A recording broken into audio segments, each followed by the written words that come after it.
Welcome everybody back to the Spinner Rack. I'm here with all the boys. I got Petey, I got Cal. We are ready to rock. Today we're doing a of course review of the trailer for Project Power. All right, not Power Pack, but Project. I don't know if Power Pack is in my mind. So Petey, play it. Set. Rolling.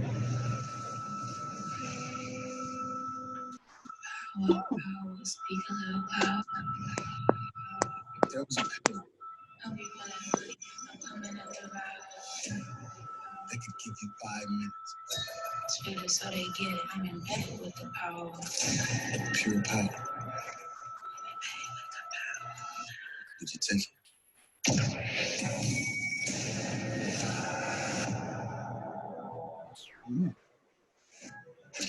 Wow. And what I'm about. I'll do anything to find that source. Listen to my voice. Am I lying? Sunspot. Welcome to Project Power. Our goal is simple: the next evolution of the human species. You're taking one of those before. Make you strong, make you invisible. You never know what your power is until you try it. What's that power, don't you? Yeah. On the streets, they're talking about superpowers, but they're not talking about how one hit could kill you. What's the plan now? Took something from me. Gotta get it back. Something or someone. So this tearing our city apart. Every kid has something to do with it. What do you think they got the formula for? They have not done. Maybe we can work together on this. What do you need? Still got the pills in? It's about to get real noisy. Ooh, nasty. So that's your power. First, we stabilize it. Then we weaponize it. Power goes to where it always goes, to the people that already have it. They think they can just test their product on my city? So let them see what happens. I thought we were like Batman and Robin. Oh, Batman and Robin, that's a movie. This is real life. We doing this.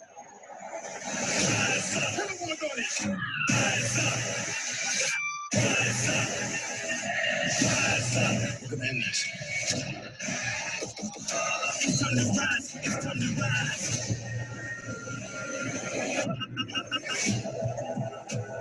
Oh, You need anything else? No, I'm fine.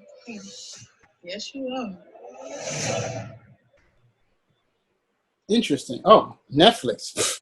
Once again. Oh what my do you think God. it was? You know, I was like, is this going into movies? It's Netflix? Oh man. I mean, they're cornering talent. They're getting shows coming out. Like, yo, it's Netflix, of course. Yo, I thought it was pretty enjoyable, but it reminded me of a couple of different things. You know, remember this this movie with Bradley Cooper, where once you took the Limitless. pill, huh?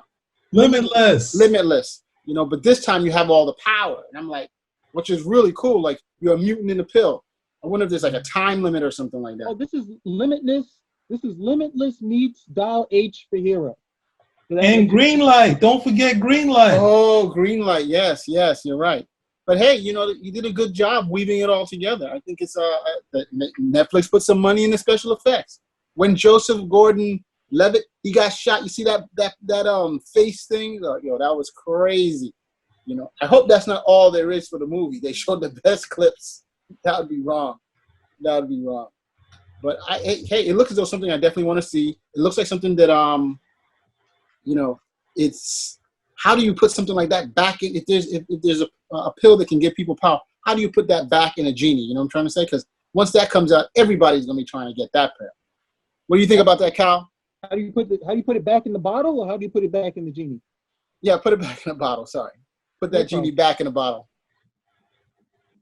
I think it's okay. I'll be fair. It looks interesting, but this has been done before.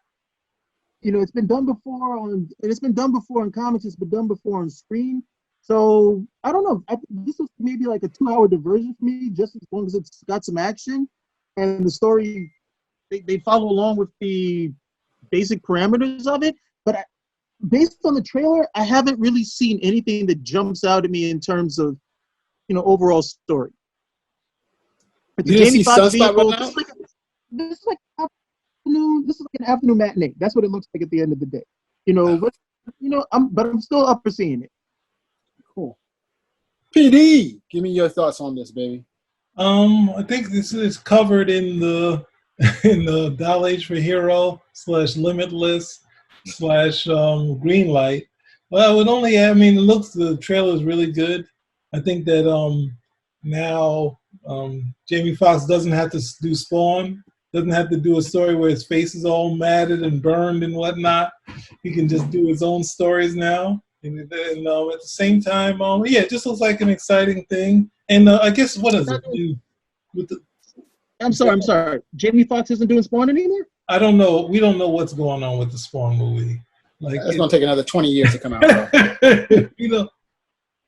Do animation first. That may be a better bet. McFarlane is just like really being tight. He's really being tight with this film. Okay, he's like, I want a hit. I want $1 billion film. But what was it? In there, I think this is a visualized, because I think in the original Power Man comic book, there were things that they did where you could dent, like he had steel hard skin, but you could dent him. Like he would get a bullet and there would actually be dents in the skin. It's like almost a visualization of that, which is cool. Like not to say that they couldn't do that in the comic, to do that sort of visual, that's really cool. But I think that's something one of the bits Archie Goodwin was trying to do with it. Like have him actually feel a little pain, even though he was bulletproof. So, cool thing that you could play off of. So yeah, it just looks like just something like that's going to be fun and whatnot. And, they got with the young people and the Bruce Willis type guy in there too, and Gordon-Levitt. So yeah, looks like just fun. Yeah, I agree with you there. I mean, I think we should go out there, check it out. I mean, then again, it's Netflix. There's not much out there else to watch, right? As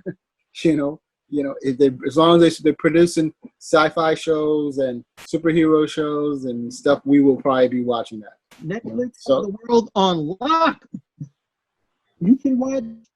I mean, did either of you guys see this show Kingdom? I know this is a segue, but did either of you guys see the show called Kingdom on Netflix? I didn't see it no. yet. It's a Korean-made film, and it's a zombie film. It's a zombie picture. It's like I was looking at the first, because they were like, okay, I was looking at the send-up of it, and at first I was interested in it, but I said I can't watch this because it's got subtitles, it's in Korean, and I just can't watch subtitles. I got too much going on. I need to be able to listen and look away every so often.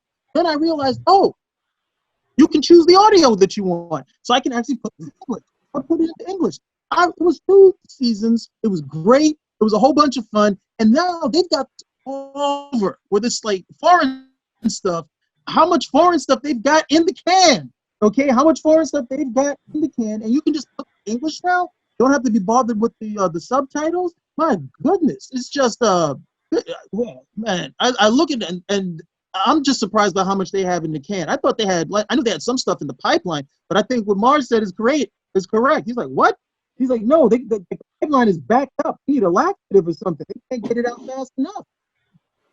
Right. I read an article a couple of months back, I think, earlier this year, where they were talking about how Netflix, they were when they were putting subtitles, they decided they also wanted to do dubbing, and they're like, no, Americans don't like dubbing of foreign films and stuff like that. They'd rather see the stuff, and they're like, nah. According to our research, people want the stuff dubbed. So, yeah, I definitely see it. I kind of agree with you.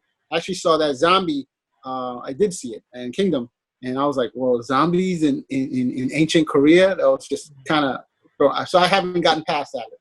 But hopefully I will, and I'll watch the series. No, I recommend you. I'm surprised you didn't watch it because the costuming and the historical fiction of the whole thing, I thought that would be right up your alley. And the stuff with the zombies really came from out of left field when I was watching the first episode. But it works. It really works. There's a really good story behind the whole thing. It's really tight. First 2 seasons, only been 2 seasons though. First 2 seasons, really tight, very good writing. And Netflix is to the point now you can just go there and say, hey, what's the top 10? What's everybody else watching at this point? Because sometimes you just surf and you're like, I can't find anything. either I've watched this or I'm not interested in this. And then you can look at the top 10. You got some stuff over there. You have series there that, like the top 10 and everybody loves it. And it turns out this series was canceled. Right. Series was canceled. So that series never got a fair go or a fair chance at the end of the day. But there's a lot of stuff. Frankenstein Chronicles. I mean, just having a field day on Netflix because people, because you can't go to the theaters anymore. There's not stuff coming on TV, but they're just having a field day. International. I mean, what? What are you in the Indian people? No, you're 100% right. I mean, two things. One is that, even when it's not even the top 10 here in the States trending, it may be top all over. So, for example, that movie Extraction with Thor, Hemsworth, it dropped off the U.S. top 10 after a little while, but it stayed in India and other parts of the world for a while. So that's pretty interesting. And two, PD can attest to this. One of the shows that he watches and he loves very much, the Heist show from Spain. Money Heist. Money Heist. I think they did. Casa de Papel. So I think what they did originally, one or two seasons, and now they came back with a whole new season because it was so popular. That show was made popular by Netflix around the world. Yeah. So I think it was you who told me. You said the show came out and I think we're going to cancel it. And Netflix said, no, we'll pick it up. And they picked it up. And it just, went gangbusters. It went gangbusters with Netflix. You can go on Netflix. It's just a totally different thing because you don't have to worry about ad time and all this other type of stuff because it's all streaming. So you don't have to worry about like the network at the end of the day. It's Netflix is the perfect platform for a lot of this stuff. I mean, look at the production quality on some of those films. The production quality is high enough. It's high enough to be on Netflix, to be on TV, but it's not a back-breaking budget where if this doesn't make gangbusters ratings, this isn't going to get past 2 or 3 episodes, let alone a full season. So, I mean, Netflix is just, they're having a field day. Right. And it's a good point. I don't know, I think you're right about the production being good enough, but it's usually good enough. These shows are going towards specific niches, and they know those niches do it like these type of shows, and they do well because of it. So you have the sci-fi stuff, the fantasy stuff they come out with, and they do very well. Of course, they put big money behind some of the shows like The Witcher. That's going to be a big budget thing. Oh God, they probably put some money behind that too. But in terms of most other movies, they know the niches. They know, there's some people who like Korean historical drama, people who like zombies, The Train from Busan. Well, they more so try to just get content up there. That's what their model has been. They put as much, so they got a whole backlog of a ton of stuff. So it's just like, oh, here's all these comedians if you want to see stand-up comedy, right? And then next thing you know, you want the action. We got this. You want the relationship dramas. We got all that. You got some even black stuff on there. We got the black romance sort of stuff. So they got the Nollywood stuff. So it's like Indian stuff. So I mean, whatever you want. Wasn't it Fatal Date, Fatal something or other with Omar Epps and Nia Long? Yeah, Fatal Affair. Oh yeah, I saw about half an hour of that before I said I can't do this anymore. But yeah, they're really coming out with they hit everything. And that was in the top 10. I don't know why, but they were like, "You want some of this? If no, what about some of that?" Yeah, it's a decent sort of. So when this first happened, one of the things that was in their top 10 was Eddie Murphy's 1,000 Words. It was like number 3. So it's not just their stuff. Anything can sort of blow up on their sort of platform. So they've got the backlog, even though things drop out of there, people take their movies back, or same with Disney stuff. But at the same time, Disney can still make its money doing stuff from them because they Netflix will still have to pay them. So it's not like unless you can't always look at them as a competitor. There's some way you could also make your money off of too. So which a lot of filmmakers are finding out. Well, like I said, buy Sundance or any film festival, get everything, or buy national stuff. So, to Spinner Rack out for the trailer for Power. Project Power. Spinner Rack out for Project Power, and Spinner Rack out once again for Netflix and the madness they're able to do. Out.